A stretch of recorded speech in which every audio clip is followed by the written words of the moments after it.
Another heat wave hits the region, and as temperatures soar, so does the risk for heat-related illness. So it's this whole idea of creating empathy and sympathy, for these people, because here in a public place, you get to see also these Mexican families that are going through a really hard time. And the plight of families separated at the border, now memorialized at Liberty Station. KPBS Evening Edition starts right now.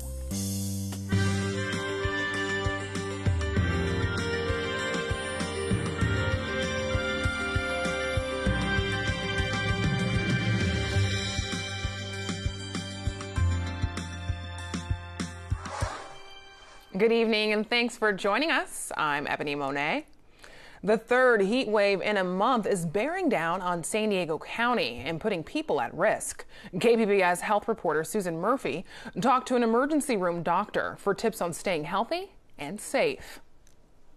When temperatures soar, the risk of heat stroke increases, and so does the number of people seeking help at the emergency room. Sharp Grossmont Hospital's emergency department is already among the busiest ERs in the county, serving up to 320 patients per day. It's also in one of the hottest Inland Valley areas. So when temperatures hit triple digits, doctors brace for more people in crisis. We've seen increased number of patients that have related heat stroke symptoms. Emergency Department Assistant Director Dr. James Elia says heat exhaustion and illnesses can come on quickly for anyone of any age, but especially among elderly people who are outside in the sun or living in closed-up homes without air conditioning. The main concern with heat-related illnesses is dehydration. And so with that comes weakness, headaches, altered mental status, muscle cramping. He has also treated homeless people overcome by the heat. Sleeping outside for a couple hours, and they presented with sunburns and just heat exhaustion. Elia says people experiencing heat exhaustion symptoms such as fatigue, dizziness, headache, confusion, and nausea should seek a cool shelter, drink plenty of fluids, take a cold shower, and wear loose clothing. If symptoms don't subside within 10 to 15 minutes, seek immediate medical attention. Susan Murphy, KPBS News. When the San Diego County Regional Airport Authority decided in July to join an ongoing lawsuit against San Diego Unified Port District, it may have violated the state's open meeting law. iNews Source reporter Brad Racino has more. The suit was originally brought by two rental car companies. It says a new fee by the Port District on rental cars at the airport is a special tax that needs a public vote. The revenue from the fee was to pay for a parking garage at a planned billion-dollar hotel and convention center project on Chula Vista's bayfront. The move sparked immediate blowback from Port and South Bay leaders because the litigation could endanger the long-awaited bayfront development. Now, iNews Source has learned the Airport Authority Board also may have violated California's open meeting law by never officially voting to join the lawsuit and never formally announcing the decision to the public after it was made. April Bowling is chairwoman of the Airport Authority's board. She confirms to iNews Source the lack of a vote on the litigation and that the board didn't publicly announce its decision to enter into the lawsuit.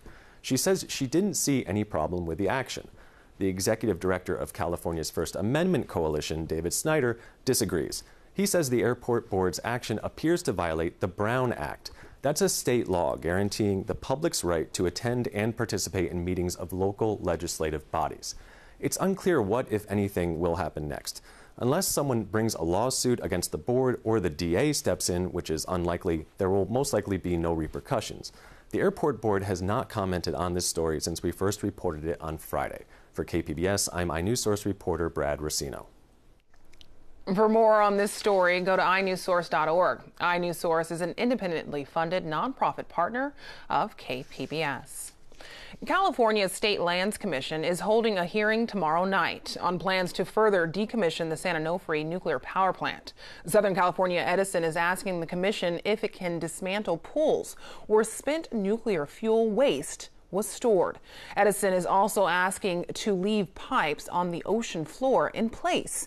The commission is being asked to issue a draft environmental impact report on Edison's plan. The agency will not address the federally approved nuclear waste storage at the shuttered plant. The hearing starts tomorrow at 6 at City Hall in Oceanside. The San Diego City Council has approved extending the lease that allows San Diego State University to play football in the Mission Valley Stadium until 2020. KPBS reporter Eric Anderson has the story.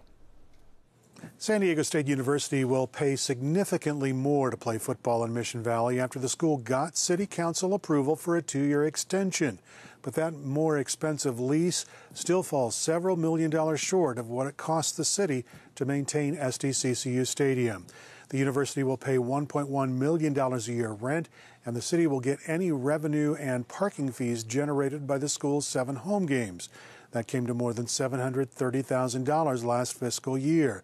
The university encouraged a crowd of supporters to show up, and they asked the council to give their support for the extension. After more than an hour of testimony, City Council President Myrtle Cole called for the vote.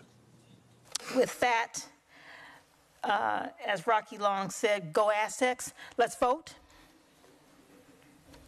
Clerk, please call the roll.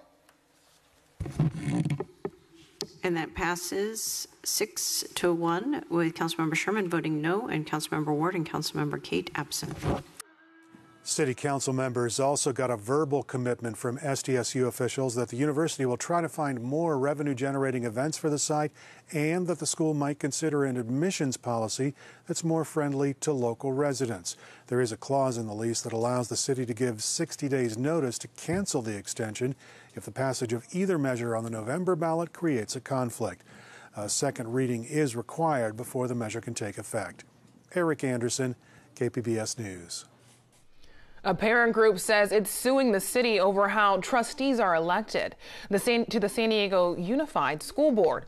The parents say current rules are a violation of the California Voting Rights Act. KPBS education reporter Megan Burks explains.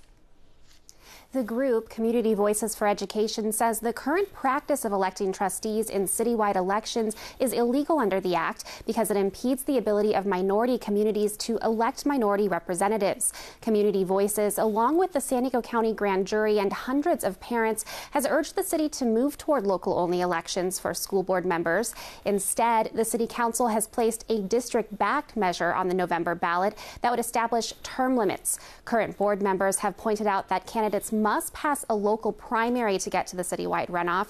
They also worry a move to only local elections would disenfranchise parents whose children attend schools in other neighborhoods. Megan Burks, KPBS News. As the 2020 census approaches, California officials are confronting the possibility that their population will be undercounted. KPBS editor Tom Fudge tells us about a new study by the Public Policy Institute of California. Census undercounts occur when people don't fill out and return the forms the Census Bureau sends them. The Census Bureau predicts 17% of San Diego County census tracts will be, quote, very hard to count due to low response rates. In Imperial County, 43% of the census tracts fit that description. Tess Thorman is a researcher with the Public Policy Institute, which created a California map that reflects the census predictions. She says some racial minority groups, children, and renters are likely to be undercounted. In the 2020 census, housing will be a major issue. There are many people with the housing crisis living in overcrowded rental units. People in mobile homes tend to be undercounted. She says undercounts have real consequences. On the federal scale, it will impact the number of representatives that California has in the federal government, as well as funding over the next 10 years. Thorman says the Census Bureau will follow up with in-person visits if forms are not returned. Also, local governments and nonprofits run programs to better ensure census counts are correct. Tom Fudge, KPBS News. There's some controversy over a plan to extend a toll road from South Orange County to the 5 freeway. As PBS SoCal's Dave Nazar reports, environmental groups are on board, but San Clemente's mayor is not. About 25 million people live in Southern California. In SoCal, where nothing is in walking distance, your car and the state highway system are your lifeline. According to yearly transportation studies, Los Angeles is the most congested city in the nation. Orange County, which borders LA County, has been adding to the gridlock over the decades. This once quiet county, known mostly for orange groves, Disneyland, and Angels baseball, has developed into high-density urban sprawl with 3 million residents. And when Orange County really started booming in the 80s, the state of California had to make some decisions how to ease traffic congestion in the region. In 1981, state transportation officials created 4 new state highways in OC. These were planned to provide alternative routes to one of the country's busiest freeways, Interstate 5, the connector from LA to South Orange County, where much of the residential and industrial development was taking place. The Transportation Corridor Agencies, known as the TCA, wants to connect the 241 State Highway in South Orange County to the I-5 freeway. TCA's original plan was to build the final segment of the 241 toll road around the back of the city of San Clemente, go through the northern edge of Camp Pendleton, and then meet the I-5. And that's when the battle began. Damon Nagami is with the Natural Resources Defense Council. This environmentalist and senior attorney for the NRDC explains what the battle was all about. You did not want this 241 toll road project extension. You hated the TCA and everything the TCA was doing. Now you're on board with them. What happened? For many years, the toll road agency had a terrible plan, a terrible route that would have bisected San Onofre State Beach, destroyed the campground there, threatened all kinds of endangered species and wildlife habitat. And that was just something that we couldn't stand for. And for years, the toll road agency fought us at every turn. But then we won.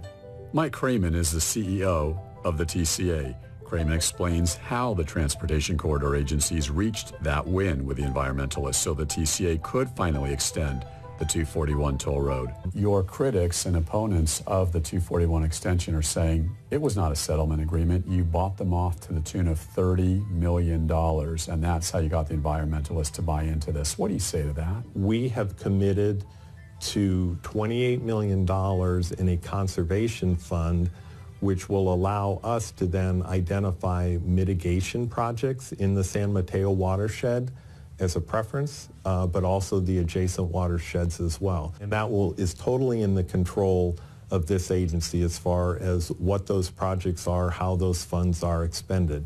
It was a huge win for our coalition. It was a huge win for the millions of people who use San Onofre State Beach every year. And that's where this story should end. In a perfect world, the 241 toll road extension can finally be built to connect to the I-5. A collaborative effort where environmentalists and business interests work together to make life sustainable for those who want open space and wildlife preservation and those who want a sustainable transportation system to ease the horrors of Southern California traffic for present and future generations. Unfortunately, this is where the story gets even more complicated. Tim Brown is the mayor of San Clemente. Brown is convinced the TCA is now going to build the 241 toll road extension directly through his South Orange County city. And now Mayor Brown and San Clemente are suing the TCA to stop the extension project. We've created a ton of open space so we could enjoy all of the beautiful landscape that San Clemente has. We've really fought to preserve a lot of that essential charm. And I think a toll road threatens those key things that make San Clemente really unique.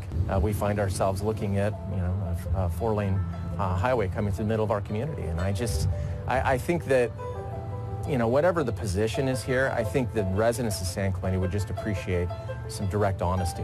Micah Riesebal is a senior transportation manager and the project manager for the IBI group. IBI is an abbreviation for infrastructure, buildings, intelligence. IBI is the company San Clemente hired to do a transportation study of the 241 toll road extension through their city. Relatively low. We're talking about 12,000 vehicles per day using this thing. Major capital improvement project, only about 12,000 vehicles using it.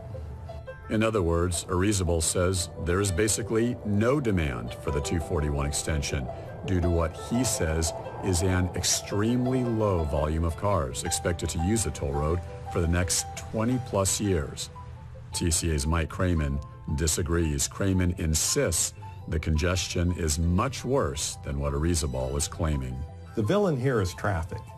And so we really need to keep the focus on what is the problem we're trying to solve.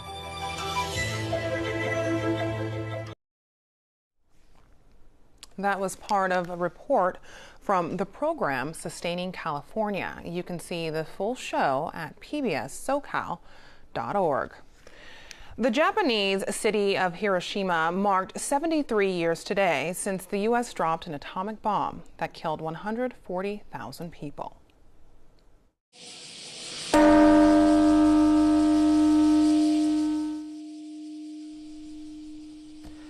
Prime Minister Shinzo Abe called for the end of nuclear weapons.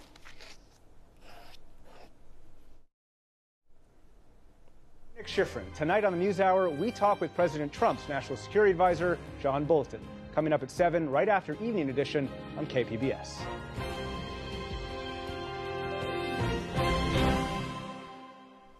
The Messino Complex fire is on track to become the largest in state history, burning about 275,000 acres so far and growing by about 6,000 acres a day.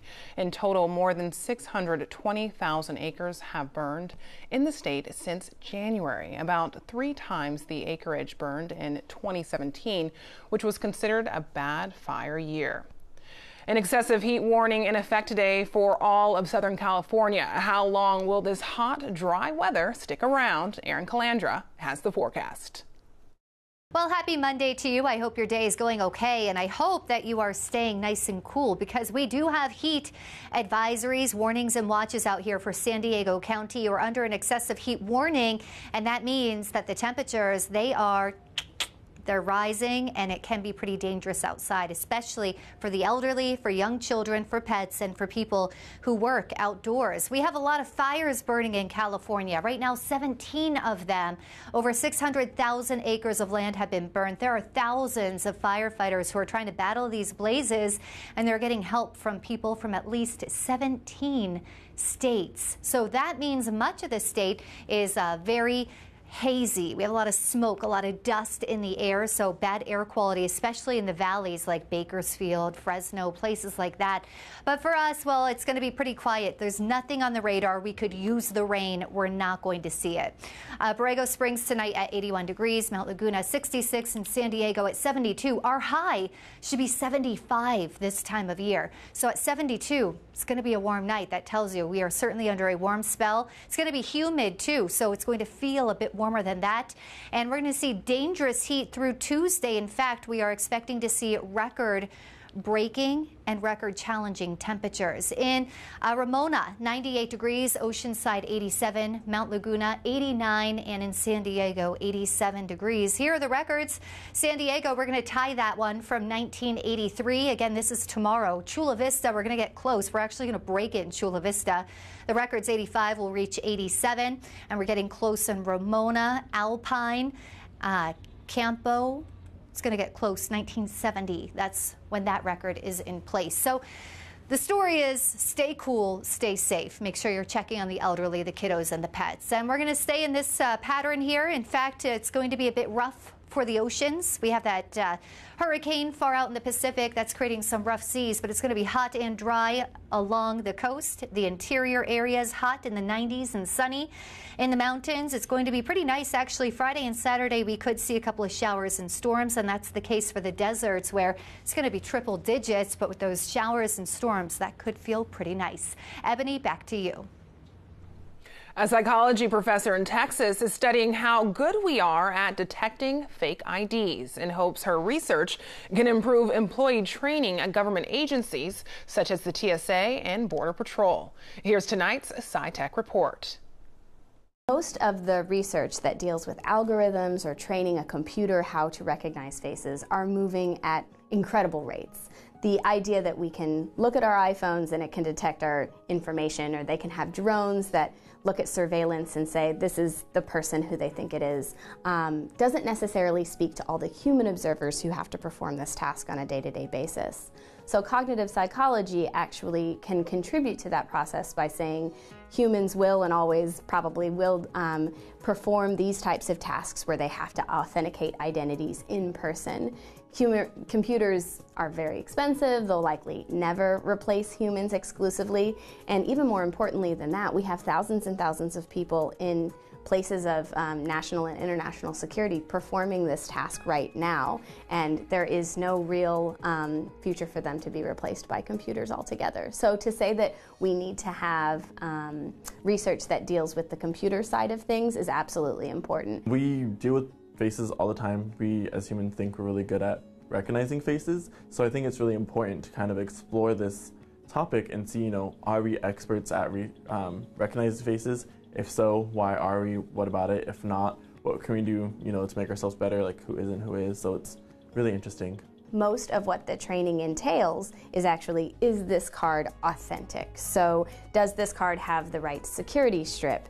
Is this card, does it have the right inks or the right marks? And yet, one of the things that we study in this laboratory is that picture the same person as who presented it to you?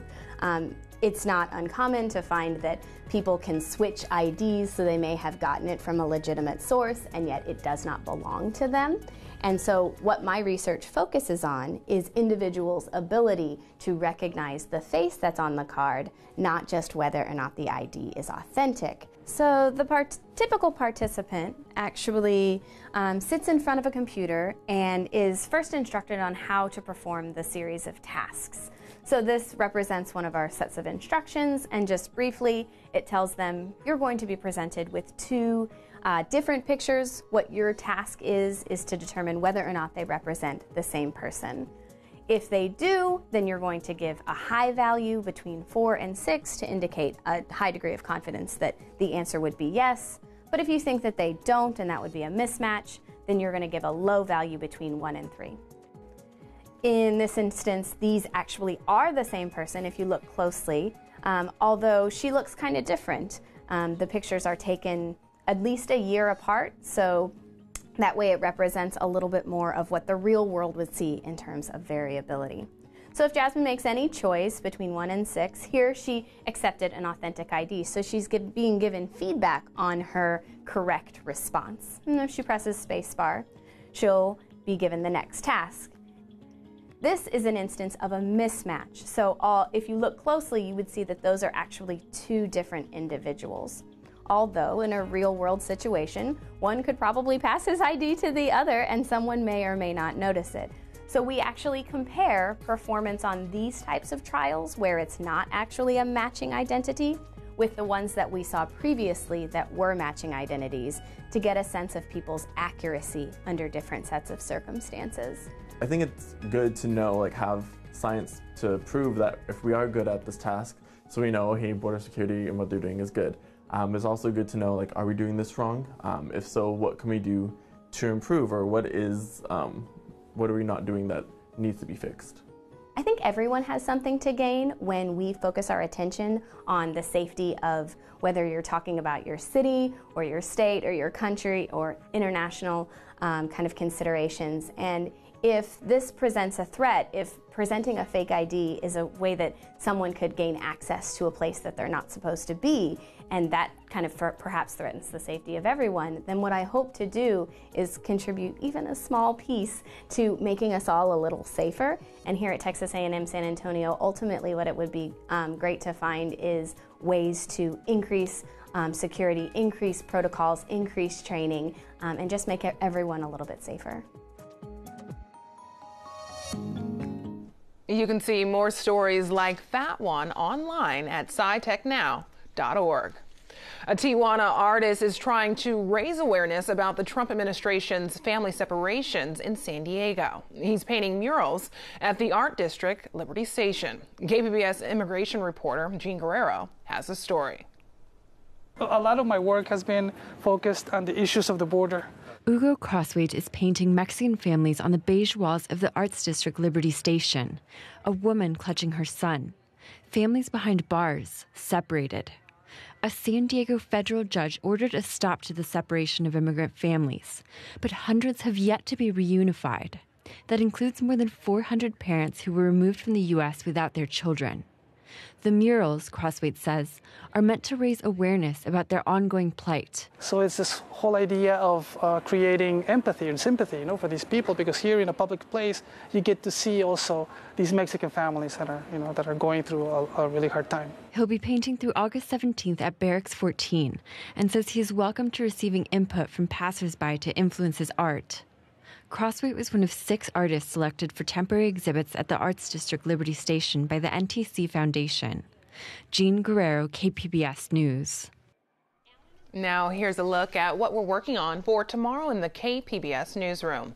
A new SAT. We'll look at the local results from the first year of the redesigned college entrance exams. And on Midday Edition, home prices are at record highs in San Diego. So who's buying? A look at where the money is coming from, especially for expensive down payments. You can find tonight's stories on our website, kpbs.org/evening edition.